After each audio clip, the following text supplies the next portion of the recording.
माननीय शिक्षण संचालक यांच्या शाळा बंद पण शिक्षण सुरू या उपक्रमांतर्गत माननीय मुख्य कार्यकारी अधिकारी जिल्हा परिषद सोलापूर तसेच माननीय शिक्षणाधिकारी साहेब माध्यमिक विभाग जिल्हा परिषद सोलापूर यांच्या प्रेरणेने सोलापूर जिल्हा मुख्याध्यापक संघ सोलापूर, जिल्हा विज्ञान अध्यापक मंडळ सोलापूर यांच्या सहकार्याने आणि माझ्या शाळेचे मुख्याध्यापक माननीय श्री भगवान माने सर यांच्या मार्गदर्शनाने मी गायत्री आनंद कटारे, विद्यानिकेतन प्रशाला सोलापूर आज विज्ञान व तंत्रज्ञान भाग 1 मधील दुसरा पाठ मूलद्रव्यांचे आवर्ती वर्गीकरण याचा दुसरा भाग पाहूया।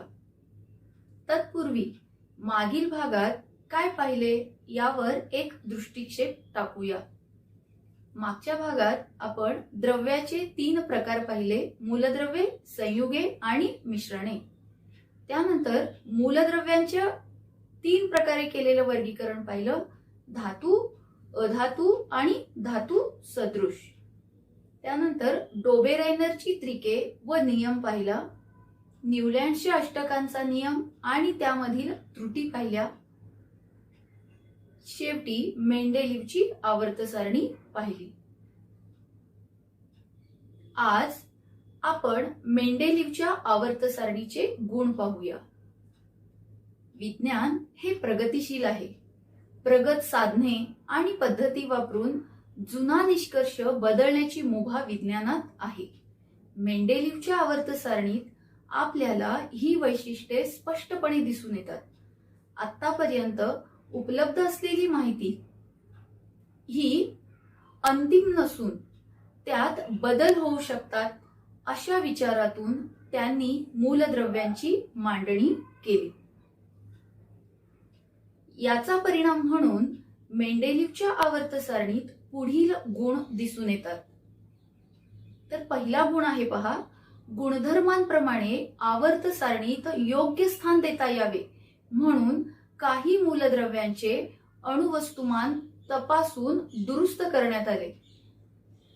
उदाहरणार्थ बेरिलियमचे आधी ठरवलेले वस्तुमान हे 14.09 असे होते, परंतु मेंडेलीव यांनी गुणधर्माप्रमाणे बेरिलियमला स्थान देण्यासाठी 14.09 हे अणुवस्तुमान बदलून 9.4 असे दुरुस्त केले आणि बेरिलियमला बोरॉनच्या आधीचे स्थान दिले।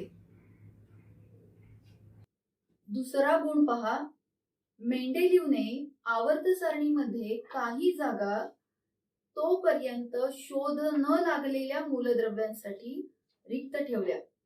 इतकेच नव्हे तर त्यांच्या गुणधर्मांविषयीचेही भाकीत केले। पुढे जेव्हा या मूलद्रव्यांचा शोध लागला तेव्हा या मूलद्रव्यांचे गुण मेंडेलीवच्या भाकिताशी जुळणारे आढळले। उदाहरणार्थ त्यांनी 3 अज्ञात मूलद्रव्यांना जवळच्या ज्ञात मूलद्रव्यांवरून एका बोरॉन, एका ॲल्युमिनियम व एका सिलिकॉन अशी नावे दिली व त्यांची अणुवस्तुमाने 44, 68 व 72 अशी असतील असे सांगितले। इतकेच नव्हे तर त्यांच्या गुणधर्मांचेही त्यांनी भाकीत केले। कालांतराने जेव्हा या मूलद्रव्यांचा शोध लागला तेव्हा त्यांना अनुक्रमे स्कँडियम, गॅलियम व जर्मेनियम अशी नावे देण्यात आली। हे खूप मोठे यश होते की माहित नसणाऱ्या मूलद्रव्याचे मेंडेलीव यांनी भाकीत केले होते। आता यातील गॅलियमचे मेंडेलीव यांनी केलेले भाकीत आणि त्याचे प्रत्यक्षातील गुणधर्म यात किती साम्य होते ते पाहू। इथे सारणी दिली आहे पहा, विविध गुणधर्म दाखवलेले आहेत। आता एका ॲल्युमिनियमचे अणुवस्तुमान 68 असेल असे भाकीत मेंडेलीव यांनी केले होते आणि प्रत्यक्षात गॅलियमचे जे अणुवस्तुमान आहे ते 69.7 आहे. याचप्रमाणे आपण इतर गुणधर्म जर पाहिलो तर भाकीत आणि प्रत्यक्ष यात खूप मोठे साम्य आहे. आता तिसरी त्रुटी पाहू. मेंडेलिव्हच्या काळात निष्क्रिय वायूंचा म्हणजेच राजवायूंचा शोध लागलेला नव्हता, म्हणून त्यांनी राजवायूंसाठी जागा राखून ठेवलेली नव्हती. परंतु 19व्या शतकाच्या शेवटी जेव्हा हेलियम, निऑन, अर्गॉन या निष्क्रिय वायूंचा शोध लागला तेव्हा मेंडेलिव्ह यांनी मूळ आवर्त सारणीला कोणताही धक्का न लावता शून्यगण निर्माण केला आणि त्यात राजवायू व्यवस्थित बसले.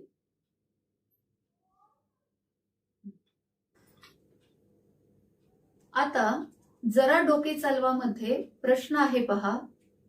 क्लोरीनची Cl35 व Cl37 अशी दोन समस्थानिके आहेत. त्यांची अणुवस्तुमाने अनुक्रमे 35 व 37 अशी वेगवेगळी असल्याने मेंडेलिव्हच्या आवर्त सारणीत त्यांना वेगवेगळ्या जागी ठेवणे योग्य ठरेल की त्यांचे रासायनिक गुणधर्म समान आहेत म्हणून त्यांना एकाच स्थानावर ठेवणे योग्य ठरेल? विचार करा. तर याचं उत्तर आहे की मेंडेलिव्हने मूलद्रव्यांना अणुवस्तुमानाच्या चढत्या क्रमाने मांडले आहे, त्यामुळे त्यांना वेगवेगळ्या स्थानांवर ठेवणे योग्य ठरेल. कारण Cl35 आणि Cl37 अशी दोन वेगवेगळी अणुवस्तुमाने आहेत, परंतु मेंडेलिव्हच्या आवर्त सारणीत त्यांना एकाच जागेवर ठेवलेले आहे. तर अशा काही त्रुटी मेंडेलिव्हच्या आवर्त सारणीत आहेत. मेंडेलिव्हच्या आवर्त सारणीतील या त्रुटीच आपण पाहूया. तर पहिली त्रुटी आहे कोबाल्ट व निकेल CO व Ni यांचे पूर्णांकी अणुवस्तुमान समान असल्याने त्यांच्या क्रमाबद्दल मेंडेलिव्हच्या आवर्त सारणीत संदिग्धता होती. कारण दोघांचेही अणुवस्तुमान 59 असेच होते.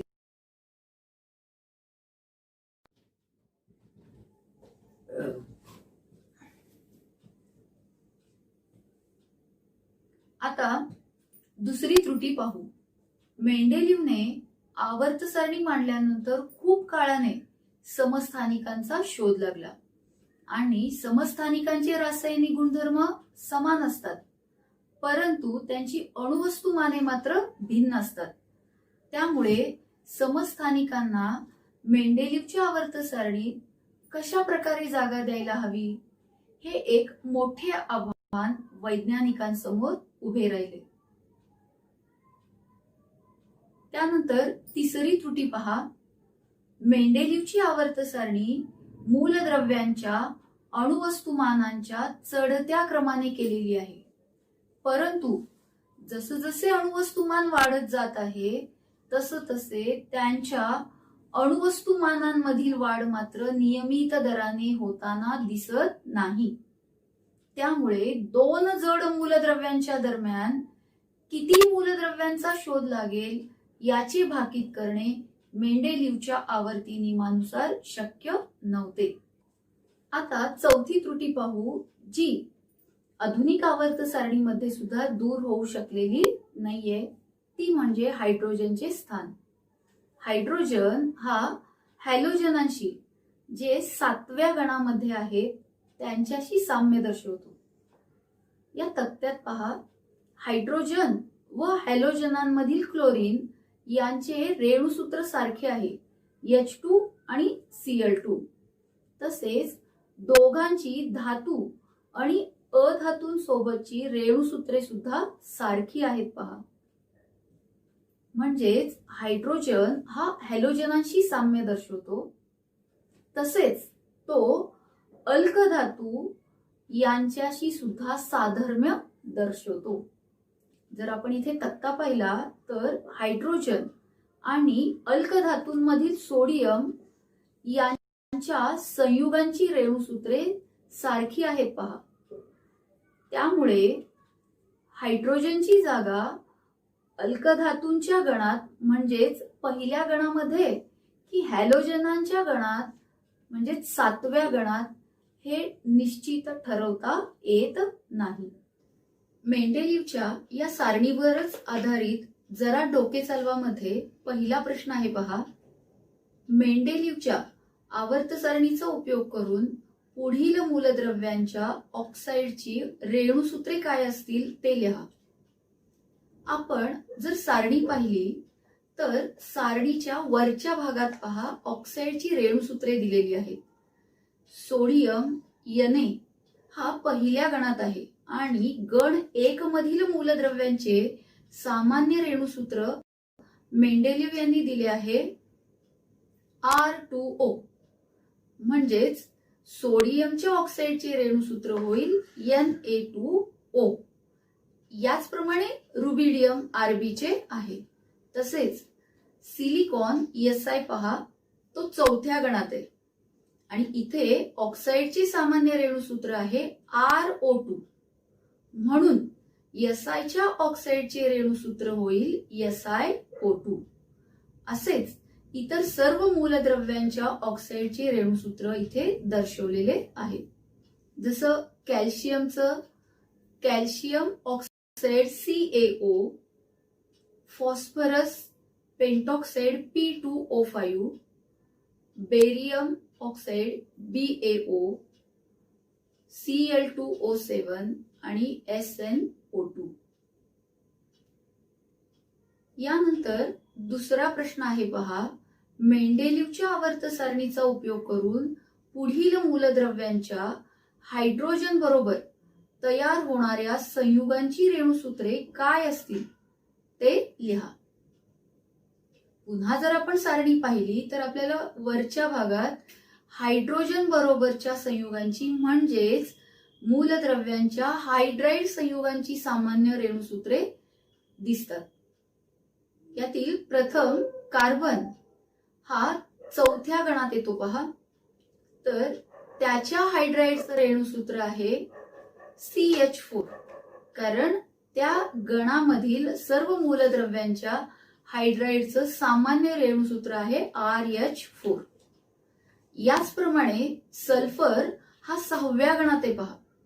म्हणून H2S हे त्याचे रेणूसूत्र आहे. तसेच Br ब्रोमीन, Cl क्लोरीन आणि F फ्लोरीन यांचे हायड्राइड अनुक्रमे HBr, HCl आणि HF असे आहे. तर नायट्रोजन N आणि अर्सेनिक AS चे हायड्राइड हे सामान्य रेणूसूत्रानुसार NH3 व AsH3 असे आहेत. आता सध्या वापरात असलेली वर्गीकरणाची पद्धती पाहू, ज्याला आधुनिक आवर्त सारणी असे म्हणतात. मेंडेलिव्हने जेव्हा आवर्त सारणी मांडली साधारण 1869 ते 1872 मध्ये, तेव्हा विज्ञान जगताला अणूच्या अंतरंगाविषयी माहिती नव्हती. म्हणजेच तेव्हा डाल्टनचा अणु सिद्धांत मानला जात होता. तो अणु हा अविभाजनीय आहे आणि त्याला वस्तुमान आहे असा होता. परंतु 1904 ला जेव्हा J.J. थॉम्सन यांनी इलेक्ट्रॉनचा शोध लावला तेव्हा अणु हा विभाजनीय आहे हे समजले. मग वैज्ञानिक अणूमधील इलेक्ट्रॉनांची संख्या आणि अणुअंक यांच्यामधील संबंधाचा वेध घेऊ लागले. मेंडेलिव्हच्या आवर्त सारणीत अणुअंक हा केवळ मूलद्रव्याचा क्रमदर्शक अंक होता. पण सन 1913 मध्ये इंग्लिश वैज्ञानिक हेनरी मोझले यांनी एक्स-रे नलिका वापरून केलेल्या प्रयोगांनी सिद्ध केले की अणुअंक Z हा त्या मूलद्रव्याच्या अणुकेंद्रकावरील धनप्रभार किंवा त्याची प्रोटॉन संख्या असते. त्यामुळे अणुवस्तुमानापेक्षा अणुअंक हाच मूलद्रव्याचा अधिक मूलभूत गुणधर्म आहे हे लक्षात आले आणि त्यानुसार मूलद्रव्यांचे गुणधर्म हे त्यांच्या अणुवस्तुमानाचे आवर्तीफल असतात हा मेंडेलीवचा नियम बदलून आधुनिक आवर्ती नियम मांडला गेला तो असा की मूलद्रव्यांचे गुणधर्म हे त्यांच्या अणुअंकांचे आवर्तीफल असतात. आता आधुनिक आवर्त सारणी पाहू, ज्याला आवर्त सारणीचे दीर्घ रूप असेही म्हणतात. मूलद्रव्यांची मांडणी त्यांच्या अणुअंकांच्या चढत्या क्रमाने केल्यावर मूलद्रव्यांचे जे वर्गीकरण मिळते त्यालाच आधुनिक आवर्त सारणी म्हणतात. आधुनिक आवर्त सारणीमध्ये मूलद्रव्यांची मांडणी त्यांच्या अणुअंकांच्या चढत्या क्रमाने केलेली आहे. त्यामुळे मेंडेलीवच्या आवर्त सारणीतील बऱ्याच त्रुटी आधुनिक आवर्त सारणीत नाहीशा झालेल्या दिसतात. मात्र हायड्रोजनच्या स्थानाविषयीचा संदेह या सारणीतही दूर होताना दिसत नाही. मूलद्रव्यांचा अणुअंक व त्यांचे इलेक्ट्रॉन स्वरूपण यांच्यातील संबंध आधुनिक आवर्त सारणीमध्ये आपल्याला स्पष्टपणे दिसून येतो. आता आधुनिक आवर्त सारणीची रचना पाहूया. आवर्त सारणीतील उभ्या स्तंभांना गण असे म्हणतात आणि असे 1 ते 18 गण आहेत. तसेच आडव्या ज्या ओळी आहेत त्यांना आवर्त म्हणतात आणि असे 1 ते 7 आवर्त आधुनिक आवर्त सारणीमध्ये आहेत. आवर्त व गण यांच्या रचनेतून ज्या चौकटी तयार होतात त्या प्रत्येक चौकटीत एक मूलद्रव्य बसविलेले आहे. 7 ओळींव्यतिरिक्त तळाशी आणखी 2 ओळी स्वतंत्रपणे दाखविलेल्या आहेत. त्यांना अनुक्रमे लॅन्थेनाइड व ऍक्टिनाइड श्रेणी म्हणतात. आधुनिक आवर्त सारणीमध्ये 118 मूलद्रव्यांसाठी जागा आहे आणि आजपर्यंत 118 मूलद्रव्यांचा शोध लागला आहे. त्यामुळे ही सारणी आता पूर्ण भरलेली आहे. संपूर्ण आवर्त सारणी 4 खंडांमध्ये विभागलेली आहे. एस खंड, पी खंड, डी खंड आणि एफ खंड. एस खंडात पहिल्या व दुसऱ्या गणांचा समावेश होतो. पी खंडात 13 ते 18 गणांचा समावेश, डी खंडात 3 ते 12 गण, तर एफ खंडात लॅन्थेनाइड व ऍक्टिनाइड श्रेणींचा समावेश होतो. आता प्रत्यक्षात आधुनिक आवर्त सारणी पाहू. इथे दिसतात आपल्याला एकूण 18 उभे स्तंभ आहेत ज्यांना आपण गण म्हणतो. तर 7 आडव्या ओळी आहेत पहा, त्यांना आवर्त म्हणतो. तळाशी लॅन्थेनाइड व ऍक्टिनाइड श्रेणी दिसतात. यात प्रत्येकी 14 मूलद्रव्ये आहेत. पहिल्या आवर्तात 2 मूलद्रव्ये आहेत पहा. दुसऱ्या व तिसऱ्या आवर्तात 8 मूलद्रव्ये आहेत.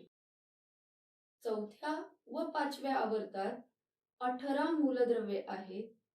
तर 6व्या व 7व्या आवर्तात 18 अधिक 14 म्हणजेच प्रत्येकी 32 मूलद्रव्ये आहेत. आता या सारणीतील 4 खंड पाहू. प्रथम एस खंड. यामध्ये गण 1 व 2 यांचा समावेश होतो.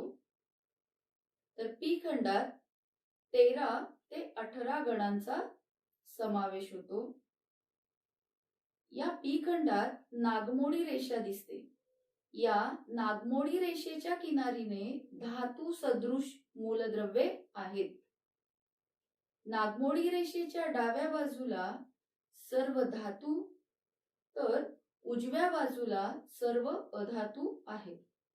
म्हणजेच पी खंडात धातू, अधातू व धातू सदृश अशा सर्वच प्रकारच्या मूलद्रव्यांचा समावेश होतो.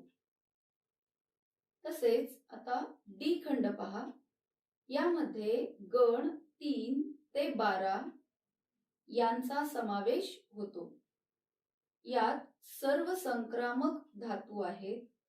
हे 2 वेगवेगळ्या संयुजा दाखवतात.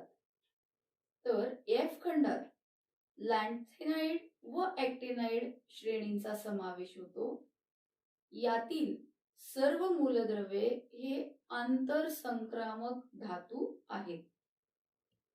लॅन्थेनाइड श्रेणीतील मूलद्रव्यांचा समावेश गण 3 व आवर्त 6 मध्ये होतो. तर ऍक्टिनाइड श्रेणीतील मूलद्रव्यांचा समावेश गण 3 व आवर्त 7 मध्ये होतो. यानंतर पहिला जो गण आहे त्याला अल्क धातूंचा गण म्हणतात. दुसऱ्या गणाला अल्कली मृदा धातूंचा गण म्हणतात.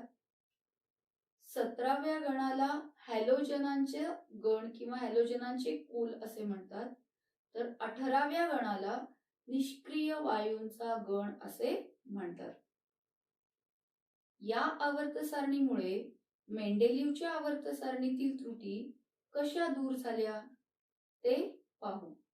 त्यासाठी जरा डोके चालवामध्ये प्रश्न आहे पहा.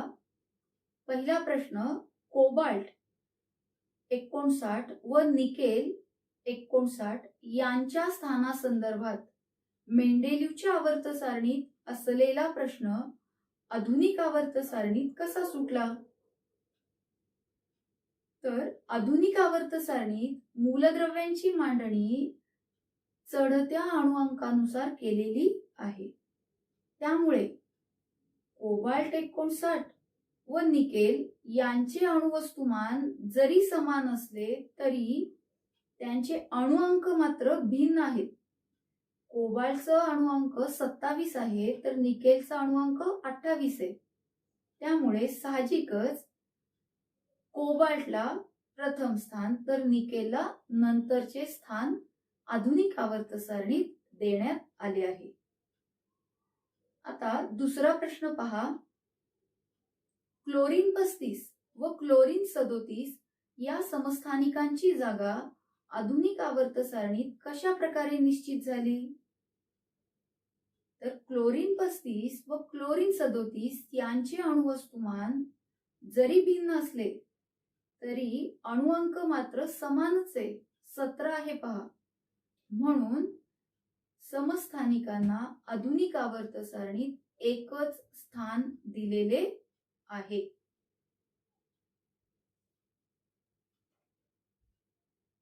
क्रोमियम 52 व मॅंगनीज 55 या 2 मूलद्रव्यांच्या दरम्यान 53 किंवा 54 अणुवस्तुमान असलेले मूलद्रव्य असू शकेल का? असा तिसरा प्रश्न आहे पहा. तर याचं उत्तर आहे नाही. आधुनिक आवर्त सारणीत मूलद्रव्यांची मांडणी अणुअंकांच्या चढत्या क्रमाने केलेली आहे आणि अणुअंक हा प्रोटॉनची संख्या दर्शवतो म्हणून तो नेहमी पूर्णांकच असतो. येथे क्रोमियमचा अणुअंक 24 आहे. त्या पुढील मूलद्रव्याचा अणुअंक हा 25च असायला पाहिजे आणि अणुअंक 25 असलेला मूलद्रव्य आहे मॅंगनीज. त्यामुळे अणुवस्तुमानात जरी 55 वजा 52 3चा फरक असला तरीही अणुअंकात केवळ 1चाच फरक असल्याने या 2 मूलद्रव्यांच्या दरम्यान कोणताही मूलद्रव्य येणार नाही. म्हणजेच अणुवस्तुमानातील फरकावरून 2 मूलद्रव्यांदरम्यान किती मूलद्रव्ये येतील हे ठरवू शकत नाही आणि हीच त्रुटी मेंडेलिव्हच्या आवर्त सारणीत होती पहा. चौथा प्रश्न पहा. आधुनिक आवर्त सारणीत हायड्रोजनला कोठे ठेवावे असे तुम्हाला वाटते? हॅलोजनच्या गण 17 मध्ये की अल्कधातूंच्या गण 1 मध्ये? तर हायड्रोजन हा अल्कधातूंप्रमाणे इलेक्ट्रॉन गमावतो व धन आयन तयार करतो आणि काही अभिक्रियांमध्ये तो हॅलोजनांप्रमाणे इलेक्ट्रॉन स्वीकारतो आणि ऋण आयन तयार करतो. म्हणून आधुनिक आवर्त सारणीत हायड्रोजनला स्वतंत्र स्थान द्यायला हवे आणि ते दिलेले सुद्धा आहे. पहा, आपल्या पाठ्यपुस्तकामधील जी आवर्त सारणी आहे त्यात हायड्रोजनला वेगळ्या रंगात एस खंडात दर्शवलेले आहे. त्यानंतर थोडे आठवामध्ये प्रश्न आहेत. पहा, KLM या कवचांसाठी यनच्या किमती काय आहेत? दुसरा प्रश्न आहे, एका इलेक्ट्रॉन कवचात जास्तीत जास्त किती इलेक्ट्रॉन सामावता येतात ते सूत्र लिहा. K, L व M या कवचांची जास्तीत जास्त इलेक्ट्रॉन धारकता किती ते काढा. तर यांच्या उत्तरांसाठी आपण तक्ता पाहूयात. येथे विविध कवच व त्यासाठी असणाऱ्या यनच्या किमती दिलेल्या आहेत. K कवचासाठी यनची किंमत आहे 1, L कवचासाठी 2, M कवचासाठी 3, तर N कवचासाठी आहे 4. आता दुसऱ्या प्रश्नाचे उत्तर पहा की एका इलेक्ट्रॉन कवचात जास्तीत जास्त किती इलेक्ट्रॉन सामावता येतात ते सूत्र लिहा म्हटले. तर ते सूत्र आहे 2N चा वर्ग. येथे N म्हणजे कवच क्रमांक आहे, म्हणजे पहिला कवच, दुसरा कवच इत्यादी.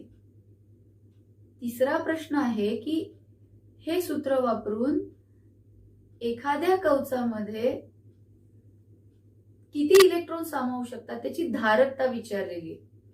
तर जर आपण निरीक्षण केलं तर लक्षात येतं की सूत्रामध्ये किमती ठेवल्या. K कवचासाठी यांची किंमत आहे 1, 2 1 चा वर्ग म्हणजेच किती येतं 2. म्हणून K कवचाची धारकता आहे 2.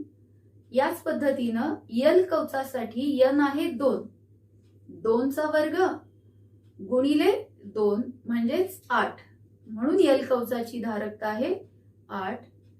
M कवचाची याच पद्धतीनं 3 चा वर्ग गुणिले 2 म्हणजेच 18.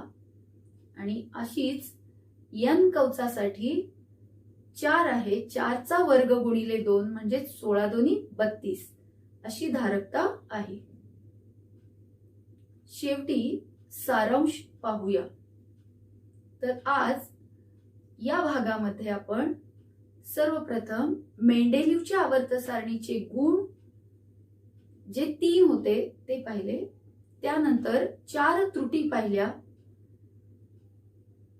यानंतर हेनरी मोझले यांच्या प्रयत्नानंतर सांगितली गेलेली आधुनिक आवर्त सारणी पाहिली आणि त्याची रचना, त्याचं विविध खंडांमध्ये केलेलं वर्गीकरण पाहिले.